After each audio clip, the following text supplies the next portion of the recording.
There have been numerous tragic events happening on Long Island in the last month directly impacting cats. First and foremost, Chris, a very dedicated rescuer, ran a sanctuary which tragically burned, killing him and 150 of his beloved cats. Some of his cats came from North Hempstead. They were given to him because we have no cat shelter. Of course, we're the only town on Long Island that doesn't. There are far too many stray cats roaming our streets due to woefully inadequate TNR, which is fixing of cats. While I am thankful for our voucher program, there are numerous problems with it. First, it was never publicized, so only basically rescuers are aware of it. Second, the vet doing it, who was terrific, is located in East Meadow and no longer does the surgeries at our dog shelter in Port Washington. Our residents have to travel 30 minutes and often pick up cats late at night, which is far from an ideal situation. Our once monthly TNR program is beyond pathetic. Contrasted to Hempstead, which certainly has numerous of their own problems, but they fix their cats a minimum of 3 times a week. Incidentally, twice in the past year and a half actually, our feral cat coordinator has quit. When that happened, the last time we had no program for 4 or 5 months. They quit because they want benefits. Their hours are capped at 19 or 21, whatever number under which the town doesn't have to pay benefits.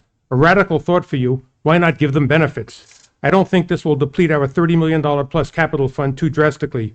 Or maybe somehow curtail our rain barrel program, which benefits very few people. Maybe we can get the money from that. Or less plantings. These sanctuaries become overcrowded because caring individuals do not want to see them suffering and dying on the streets. Yes, they get food and shelter there at the shelter, but the inescapable fact is there are way too many cats out on the streets. As individuals, we can only do so much. The towns must do their part. We can't have the incredibly callous attitude that we are not required by law to take in cats, so therefore we don't. There are many other programs that this town enacts that they're also not required by law to do. But this one, we mandate exactly what the law requires. The resources of the town must be put into place to help resolve this situation. It is very important to note that except for emergency cases or for temporary medical treatment, only domesticated cats coming from our residents that have either died or become disabled will be residing at our shelter. 2 days ago, another tragedy unfolded in Bohemia, part of the town of Islip. Apparently, the husband of a recently deceased wife had a tremendous number of cats in their residence. The details of this tragedy are still unclear, but we can assume this woman had tremendous compassion and took in far too many cats and was overwhelmed, as was the surviving husband. The town of Islip was at least able to house these cats and get the surviving ones the vitally required medical treatment. The same situation also happened in Oyster Bay, with a bunch of cats there, and their shelter took in the cats.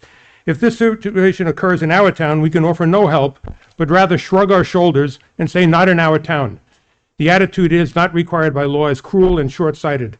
Let me conclude by saying on the policy that the clerk no longer calls the public, which I think is a terrible policy. It goes against decades probably, of protocol that I'll be done in a second. I can't imagine why this program is happening now. Mr. Senna, you can limit the amount of speakers on the cat issue, but we're going to triple the amount of public protests we have between now and November.